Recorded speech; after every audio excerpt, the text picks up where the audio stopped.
Good morning, fantastic employees. It is Wednesday morning, the 5th of August, and this is your friend Rick Olson, the stay-at-home motivational speaker. I'm going to start you today with a fabulous quote by Rita Mae Brown. And she said this: "A life of reaction is a life of slavery, intellectually and spiritually. One must fight for a life of action, not reaction." Life becomes a problem when you're constantly reacting to people all day long. You get stuck in emotional reactions and emotional responses. When you're playing defense all day, simply reacting, it's not going to be a pretty outcome. You're going to get very stuck and hung up in those emotional reactions and responses. If you've been around me at all, you know I love the book QBQ, The Question Behind the Question. Best book ever on personal accountability, written by John Miller. But man, he does a great job for the victims, the blamers, the procrastinators of the world. The theme of the book is I can only change me. I can't change anybody else. And I encourage you to buy it, read it, apply it. Get your family to buy it. Get your staff to buy it. I love it. QBQ, I Can Only Change Me. My own book is called Unleash Your Greatness. Here's the premise of my book.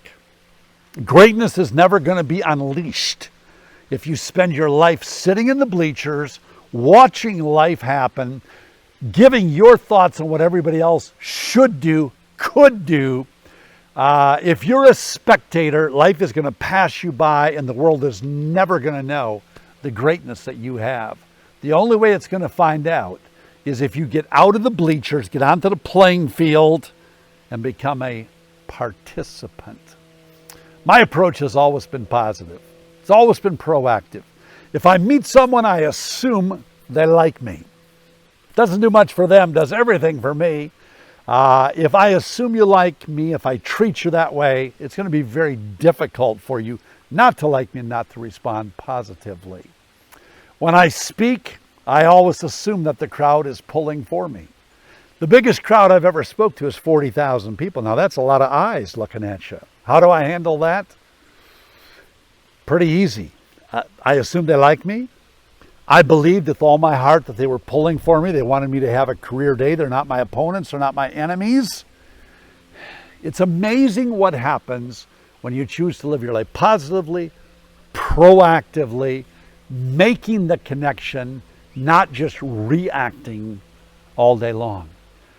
If you're going to be at your best, if you're going to give the world your best, you must be proactive, not reactive. We're going to close with a great quote by Ralph Waldo Emerson. He shared a lot of great things with this world. This might be my favorite Ralph Waldo Emerson ever. It goes like this: "Why should my happiness depend on the thoughts going on in someone else's head?" Thanks, Ralph. That's awesome. My happiness will not depend on what's going on in somebody else's head. Have a proactive week, not a reactive week. Be positive, create. Watch some very dynamic things unfold as you do that. Have an awesome week.